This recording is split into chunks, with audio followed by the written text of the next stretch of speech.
I'm here with you, Grandpa, with Arthur Hunter. And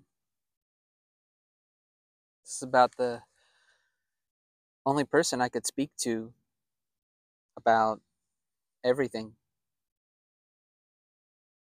Because there's no talk back, there's no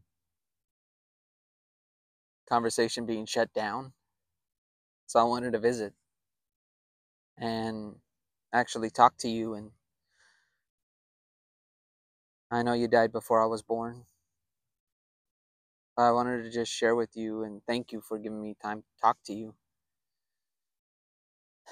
And also say, Arthur Hunter, that I wish I knew the family you had before me, before us, before me and my brother.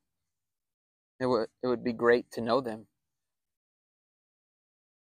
And I found out when I was 30 that you had been married before and had another child. And before that, I was told all the time that that wasn't the case, that my grandma was the first person you married. And, you take it, you believe it.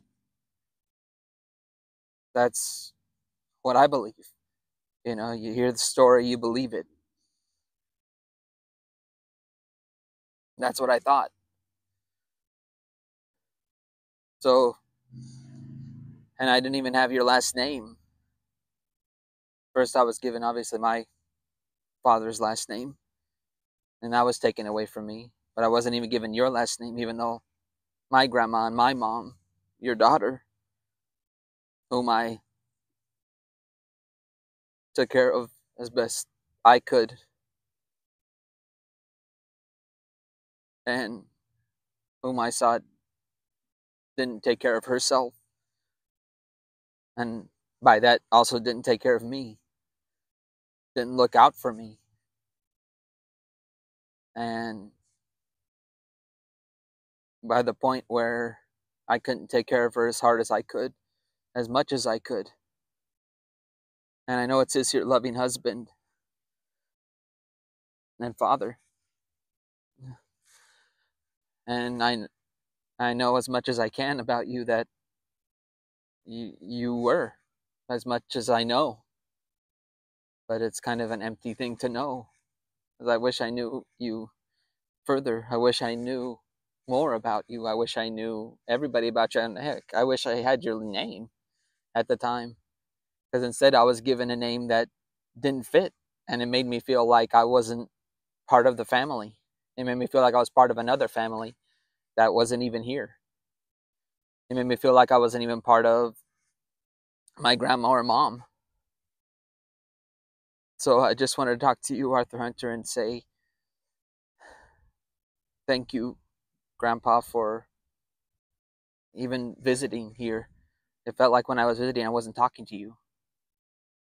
I just came to visit with Grandma.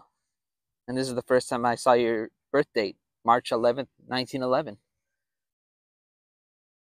And I saw your birth, when you had died, October 14th, 1984. Just a couple days away. I just want to commemorate how much that it would mean to have been around with any kind of father figure. Because I didn't even have a solid foundation to know anyone close. Because when I asked questions that I really wanted to answer, I was given answers to questions I didn't ask. And the more I found out about who you were married to before, and that they had ended up, that the story was from my grandma, that in Kansas that something had burned down, that they were in a mental institution, and the daughter came and said that you ruined our lives. And it, you put so much together and you realize how much that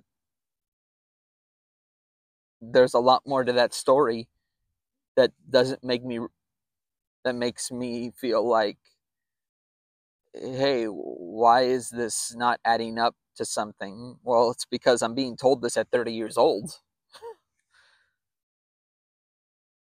And people give excuses for a lot of their actions. And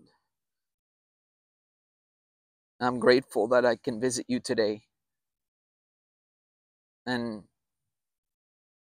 say it would have been great to have you in my life.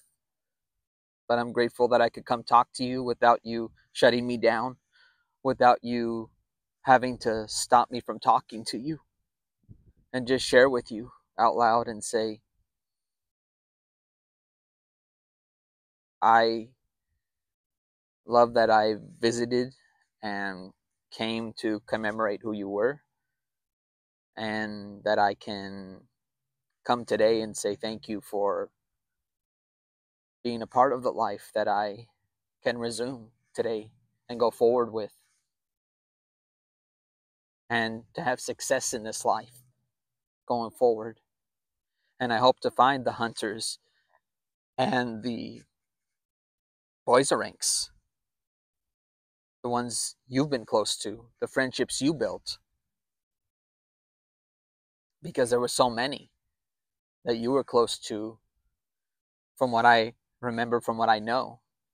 Arthur Hunter, Raymond Boiserank, and it would be great to know them, but I obviously can't do that alone. Thank you so much.